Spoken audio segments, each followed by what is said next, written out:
ఈ రోజు మనం శ్రీకాకుళం స్పెషల్ తెలగపిండి వడియాలు అయితే పెట్టబోతున్నాము. ఏంటి బియ్యం పిండి వడియాలు చూసాము, అలానే నూక వడియాలు చూసాము, కానీ తెలగపిండి వడియాలు ఏంటి అని అనుకుంటున్నారా? ఈ తెలగపిండి వడియాలు అనేవి శ్రీకాకుళం వాళ్ళకైతే ఖచ్చితంగా తెలిసే ఉంటుంది, కానీ కొంతమందికి అయితే తెలియదని నేను అనుకుంటున్నాను. ఈ తెలగపిండి అనేది మనకి ఎక్కువగా గానుగుల దగ్గర దొరుకుతుంది. మనకి గానుగుల దగ్గర ఆయిల్ సపరేట్ గా, పిప్పు సపరేట్ గా అమ్ముతారు. మనకి ఈ తెలగపిండిలో హై ప్రోటీన్ ఉంటుంది, అలానే ఎక్కువగా పోషకాలు కూడా ఉంటాయి. ఈ తెలగపిండి వడియాలని చద్దన్నం పైన వేసుకొని తింటే అమృతం తిన్నట్లుంటుంది. అలానే ఈ తెలగపిండి వడియం లేనిదే ముద్ద దిగదనేసి అంటారు. అప్పట్లో ఎక్కువగా తెలగపిండి అలానే చద్దన్నమే ఎక్కువగా తీసుకునే వాళ్ళు. ఇప్పుడైతే మనం తెలగపిండి వడియాలని ఎలా ప్రిపేర్ చేసుకోవాలో చూసేద్దాం. మేము ఇక్కడైతే 1 కేజీ తెలగపిండిని తీసుకున్నాము. ఈ తెలగపిండిని అయితే నైట్ అంతా కూడా నాననివ్వాలి, ఎందుకంటే ఇది చాలా గట్టిగా ఉంటుంది కదా, అందుకే ఇది వాటర్ లో వేసి నైట్ అంతా నాననిద్దాము. ఇలా నైట్ అంతా నానడం వలన దీనిలో ఉన్న రాళ్ళైనా ఇసుకైనా ఏదైనా ఉంటే అడుగుకు వెళ్ళిపోతుంది. ఇప్పుడు దీనిపైన మూత పెట్టి నైట్ అంతా నాననిద్దాము.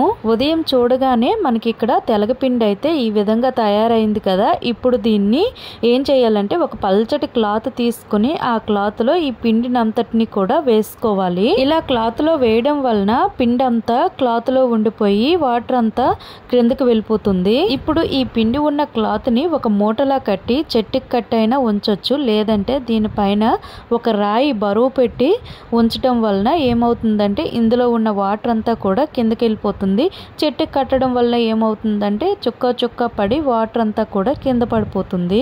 ఇక్కడ మేమైతే ఈ మూటని చెట్టుకి కట్టేసి ఉంచేసాము. ఒక 2 అవర్స్ తర్వాత చూసినట్లయితే ఇందులో ఉన్న వాటర్ అంతా కూడా క్రింద పడిపోయింది. ఇప్పుడు దీన్ని ఒక బౌల్లోకి అయితే తీసుకుందాము. ఇక్కడ మనకి చుక్క నీరు లేకుండా పిండి అయితే చాలా గట్టిగా తయారైంది కదా. ఇప్పుడు ఇందులోకి ఏమేమి కలపాలో చూసిద్దాము. ఒక 2 టేబుల్ స్పూన్ల దాకా జీలకర్ర, అలానే ధనియాలు 2 వేయించి పొడిలా ప్రిపేర్ చేసుకోవాలి. అలానే వెల్లుల్లి ఇంకా పచ్చిమిర్చీలు 2 కూడా పచ్చివాసన పోయినట్లు కొంచెం వేయించి పక్కన పెడదాము. ఇప్పుడు ఇందులో ఏమేమి వేసుకోవాలంటే మనం ముందుగా వేయించుకున్న వెల్లుల్లి ఉంటుంది కదా, వెల్లుల్లిని అయితే ఇలా దంచి లేదంటే మిక్సీలో పట్టి వేసుకోవాలి.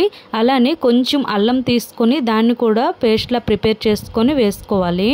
దీంతో పాటు టేస్ట్కి తగినంత రాళ్ళుప్పు, జీలకర్ర, ధనియాలు వేయించి పెట్టుకున్నాం కదా, వాటిని పొడిలా ప్రిపేర్ చేసుకొని వేసుకోవాలి. పచ్చిమిర్చీలని పేస్ట్ లా ప్రిపేర్ చేసుకుని ఇందులో వేసుకుందాము. చివరగా కొన్ని నిమ్మకాయలను తీసుకొని అందులో రసాన్ని పిండి ఆ రసాన్ని అయితే ఇందులో వేసుకొని ఇప్పుడు వేసిన ఐటమ్స్ అన్ని కూడా ఈ పిండికి పట్టేటట్లు మొత్తం కలుపుకోవాలి.